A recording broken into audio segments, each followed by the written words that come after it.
Ito mga kasinag, yung ginagawa kong bahay ng kalapati. Bintana na lang, tapos yun okay na. Nasarahan ko na, ayan. O, close na ang bahay ng kalapati. O, natapos ko na palang bubungan mga kasinag.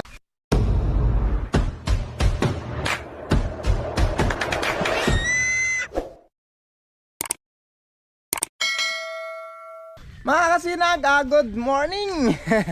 Ngayon pala mga kasinag, update ko kayo dito sa ginagawa kong bahay ng kalapati. Ayan mga kasinag, pakita ko sa inyo ha. Ayan, nakikita nyo. Ito mga kasinag, yung ginagawa kong bahay ng kalapati. Gawa ng puro ipot na doon ng kalapati. Halos wala na silang mapagpugaran. Gawa ng kung saan saan na nagbupugad. Wala kasi silang kulungan doon mga kasinag. Kinulungan ko na ng manok. Kaya dito ko naisipang gawaan sila ng bahay. Mismong bahay ng kalapati. Ayan mga kasinag, nalagyan ko ng mga salawag. Ngayon lang, katatapos ko lang. Tapos nagkuha na ako ng mga anahaw. Ayan o. Yan ang gagamitin natin pambubong dito. Tapos ginawa ko na rin silang para mga pugad-pugad. Kabilaan, siyam na piraso yan o. Yan. Pas siyam naman dito. Hindi ko pa natapos dingdingan. Ayan, hindi ko pa natapos.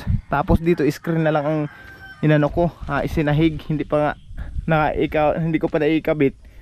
Ayusin ko muna yung bubong mga kasinag. Yung bubong muna ayusin ko. Yan. Di ba? Ang cute ng bahay ng kalapati. Ito kasi yung kalbayla na ito mga kasinag. Yung bahay dati ng gansa. Hindi ko pwedeng galawin kasi yan na gawin kong bahay ng kalapati. Gawa ng may parating akong galing Cavite na bingala. May nabili kasi akong bingala mga kasinag sa Cavite. Dadalhin ng bilas ko sa pista. Bago pista dito, pauwi sila. Nadalhin niya. Kaya mag-aalaga tayo ng bingala na yung guinea fowl ba yun? Basta yun bingala mga kasinag, yun. Ngayon kasi mga kasinag, magbububong ako nito.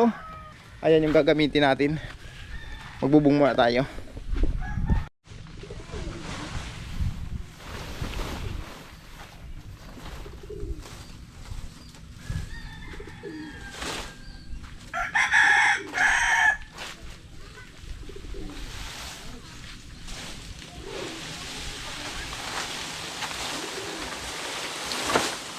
Kung mapapansin nyo mga kasinag, ang pagbubong ko ng anahaw may tangkay. Tapos yung salawag ko nakabalagbag, di ba? Yung iba kasi papaganito, gawa ng itinatali kasi nila yung pag nagbububong ng ganitong anahaw. Sa amin mga kasinag, hindi kami nagtatali. Balungkit dong tawagin. Matipid ito, tapos madaling trabahuhin. Hindi kagaya ng kinikiro. Ganito lang yung mga kasinag.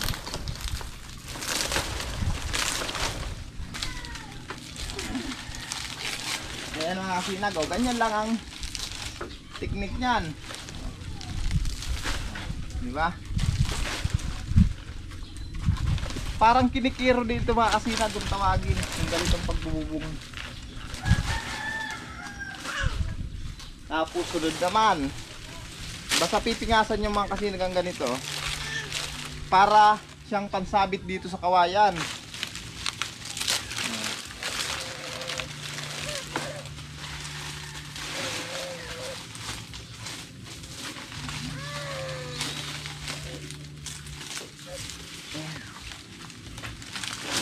Diba?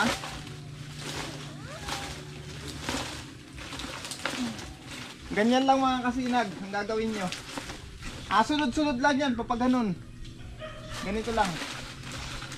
Sa mga hindi nakakalam dyan, gayahin nyo ito mga kasinag. O diba, pakakuha nyo, pwede nyo agad ikabit. Kung mga sariwa pa yan, pati yung kawayan. Ganito lang ang teknik mga kasinag. Yung iba kasi mga kasinag, ginagawa itong pawid, pinapawid nila. Mahirap yun, makitrabaho. Madami sa kawayan, madami sa ipit, tali. Makitrabaho. Ito kasi mga kasinag, tipid na sa tali. At madali pang ikabit. Tapos pag magpapalit ka, madaling palitan. Huhugutin mo lang yan, papapalitan mo na. Wala pa kasi ako nakikitang ganitong gumagawa dito sa Seruma. Ganitong style ng pagbububong. Nakikita ako kasi dito na gumagawa ng ganitong pagbububong. Ginagawa nilang yung tiyatahi, yung kinikiro o kaya pinapawid. Ganitong style wala pa. Subukan nyo ito mga kasinag. Napakadali at effective talaga. Napakadali na, napakatibay pa.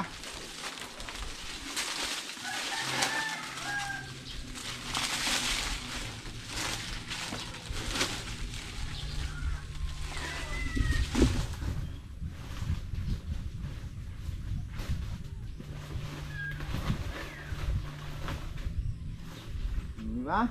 Oh. Saan ka pa? Ang gandang tingnan.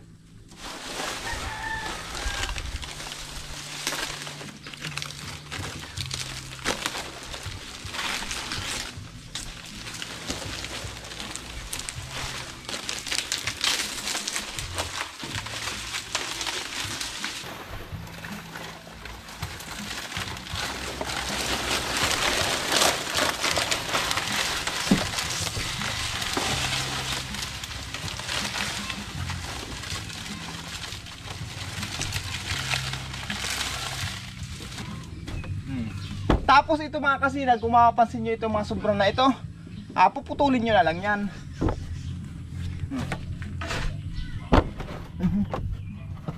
Ayan o, ito. Oh. Ito sobrang na yan. Naghariin nyo na mga kasinag ng ganyan. Oh. Para pag lagay nyo sa susunod, hindi ito tutukod. Ganyan lang ang diskarte mga kasinag ha. Ganyan lang inyong gawain. Ayan.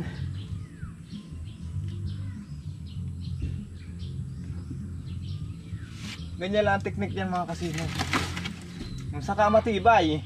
Hindi basta-basta siya mga kasinag malilipad ng hangin kasi lumalaban yung tangkay. 'Di ba oh? Para siyang magka-ikis nagkukontrahan. Oh, 'di ba? Kaya matibay yan. Ayan mga kasinag, nabubunga na natin. Kaso kinulang yung ating alahaw. Yung magilay, bigo kung tawagin dito sa Bicol. Doon kasi sa amin sa Adel Galigo, magilay ang tawag dyan eh. Sa inyo mga kasinag ang tawag niyan. Kung hindi pa natin natapos, kulang pa. Yun lang natin sa alahaw. Maliliit. Mamaya kukuha pa ako. Yan, ayan si Mrs. May dahil tatagain na tayo. Mananaga na. Mga kasinag, isang magandang araw po sa ating lahat. Kahit napakamakulimlim at tag-uulan na pero hindi pa naman kalakasan mga kasinag. Mapunta kasi kami doon sa Bulod, sa Limunan, doon sa Biabantay ni Camille Binalupat. Kukuha ako mga kasinag ng kahoy na gagamitin natin doon sa ng kalapate, sa kulungan ng kalapate. Hindi pa kasi natapos yung kubo ng kalapate mga kasinag, madami pang kulang. Kaya kukuha ako doon, kasama ko si Minoy tapos si Mrs. Si Mrs. na naman kasi nagmaatid ng meeting sa Barangay Bubuan. May meeting kasi ang grade 6. Tungkol yata sa mga bayaran na naman. Kasi gano'n naman talaga mga kasinag pag nagmi-meeting, di ba? Bayaran. Yung si Minoy andun na sa unahan. Dito na kami nagdaan at sabay-sabay na kami kasi wala na namang kasama si Mrs. papunta sa barangay. Kaya sinamahan ko na at mamayang hapon pag uwi niya kasabay na niya yung mga estudyante. Ayan, babasahin niya ata kami. Ang ganda ng panahon kanina, makulimlim pero hindi umuulan. Kung ngayon makulimlim na, umuulan.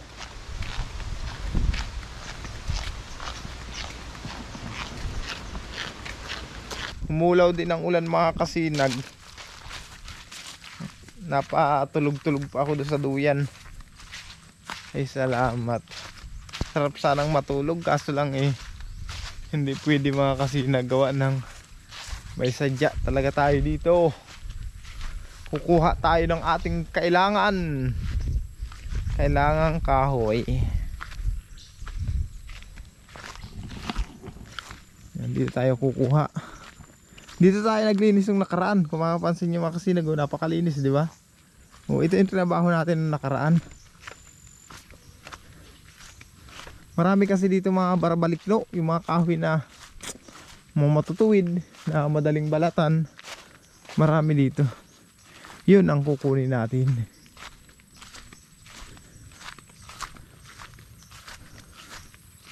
Pasukin natin itong mga kasinag. Dito tayo titingin.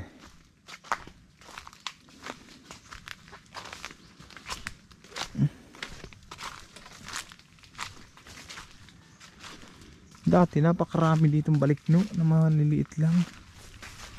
Yung mga ganyang klase oh. Kukunin natin. Kaso parang malalaki ang nakikita ako. Hindi maliliit. Dito. Yun dito. Ayan.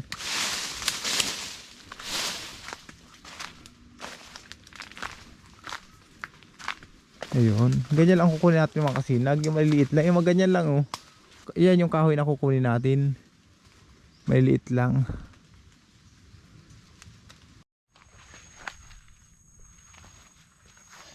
Mga kasinag, ito na pala yung nakuha natin kahoy. Tama na to.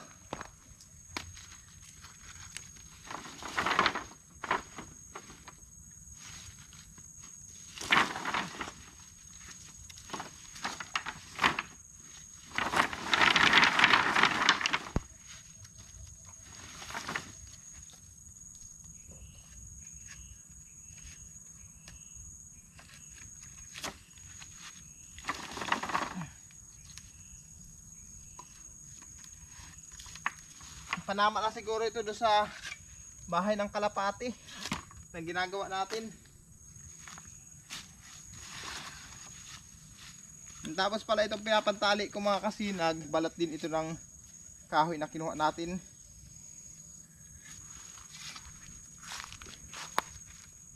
Balikno yan kung tawagin dito mga kasinag, yung kahoy na yan. Ito kasi ang kadalasang ginagamit namin pag gagawa ng bahay. Mga kubo, mga shed house, mga ganyan. Maganda kasing gamitin ito mga kasinag, gawa ng mga matutuwid. Saka madaling balatan. Tapos yung balat niya, napakinabangan pa siyang ginagamit namin pantali.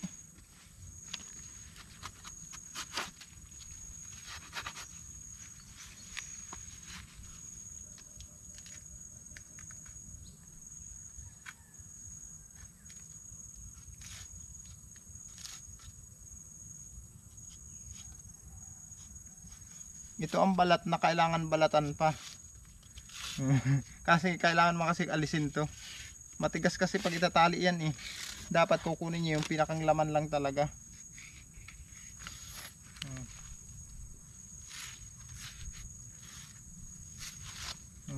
Yan na.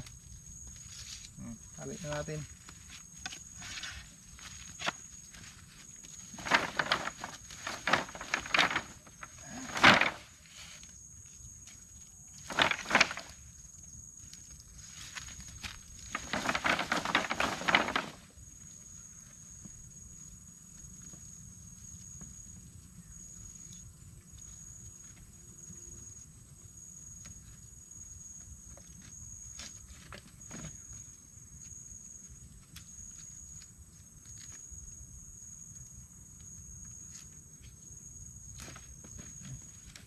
Ayan mga kasinag, pauwi na kami. Pares kayo may dala ni Minoy. Ayun si Minoy sa likuran ko. Kapag hina mga kasinag, kapagod. Hindi biro. Pangatlong pahinga na namin to. Malayo-layo pa kasi ang bahay mga kasinag. Siguro mga 2 pahinga pa, andun na kami sa bahay. Matindi. Ayun si Minoy.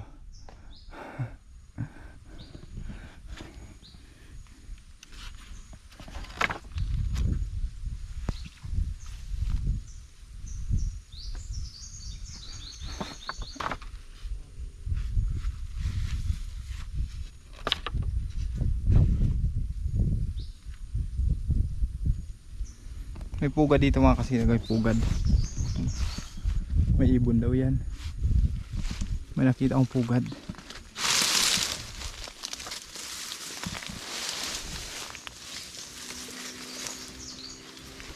Yun o. Wala. Ginagawa pa lang yata yan. Walang ano eh, walang itlog. Pugad bagay ang mga kasinag ng pidit. Yung ano, yung mahabang tuka na maliit lang, parang kasing laki ng maya. Ganyan ang pugad ni. Pidit ang tawag dito. Kawit. Oh, kawit pala dito sa Bicol kung tawagin. Dito sa Seruma, kawit pala kung tawagin. Doon kasi sa amin sa Galigo, pidit. Oh my god. Ay, let's go. Ay. Hindi rin kaya biro ang bigat. Kahit may tuyo ng ilang piraso yan, mabigat pa rin.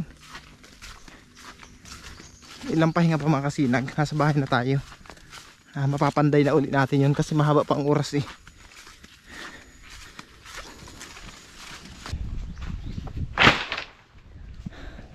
Mga kasinag, andito na tayo sa bahay. Ayan, yung dala namin.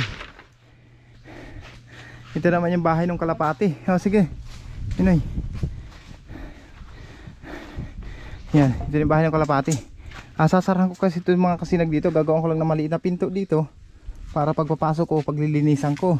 Tapos dito sa kabila ang ano nila, dito kasi lalagyan ng parang landingan. Ay, paglilipad sila, kung gusto nila magbilad sa umaga, lalagyan ko yung parang sahig dito. Yan. Ito mga kasinag, ito naman yung bubuksan ko. Lalagyan ko yung sahig-sahig dito. Tapos kukulungin ko lang ng lambat. Ayan. Ano natin ang kalapati, bahay ng kalapati. Natapos ko na palang bubungan mga kasinag, kung mapansin nyo. Ayan.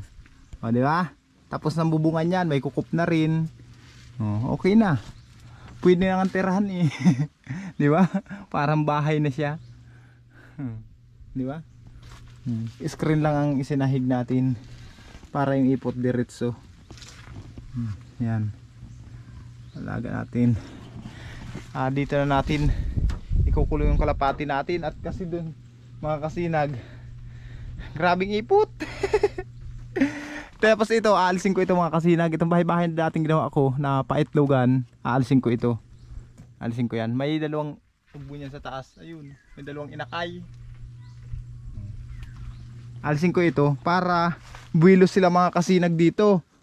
Buwilos sila, paglilipad sila, walang sagabal. Tapos paglalanding sila dito, o di ba? Kasi magandang paglipad nila, diretso diyan. Upi na kasi yan ay o di ba? Kundong kasi, kundong ko man lalagay yung sa kabila, itong open kasi, yung parang bintana kasi niya dito mga kasinag. Kundong ko sa kabila ilalagay. Alanganin, may puno ng mangga. Hindi kagaya dito at open talaga paglilipad nila o. Tapos pagbalikan, di ba? Kaya sanayin ko sila dito. Tapusin ko muna ito mga kasinag para matapos na. At magawa ko naman ang ibang gawain ko. Para pahinga muna tayo at panday-pandayin ko na ulit yan. O di ba? Yan ang bubong ko mga kasinag. Yung bigo, magilay kung tawagin. At Tagalog ba yun? Sa amin kayo sa Galigo, magilay kung tawagin yan. Dito sa Bicol, bigo. Ayan. Sinaklubang ko lang ng lambat para hindi na ako mag-ipit. Yeah. Putulin ko lang yung sa ilalim na yun, magpantay-pantay. Para pahinga muna ako mga kasinag at maya maya babanatan ko naman yan.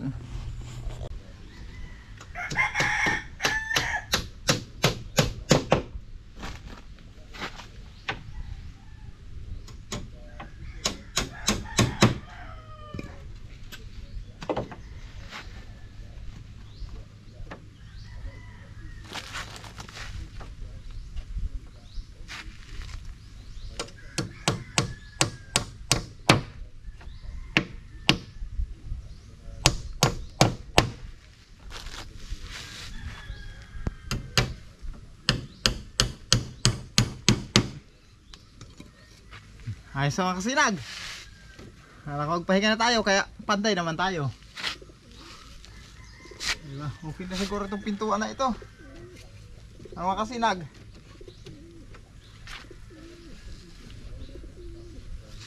Okay na yan. Nakakasya naman ako.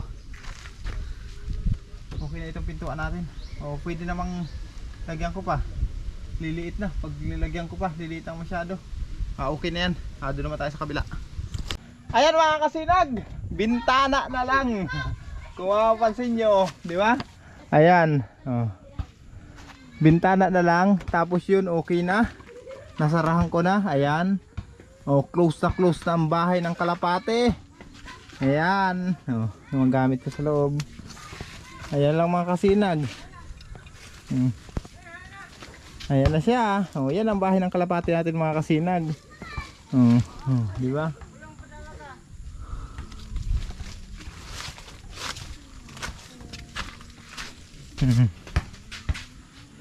Cute ng bahay ng kalapate natin.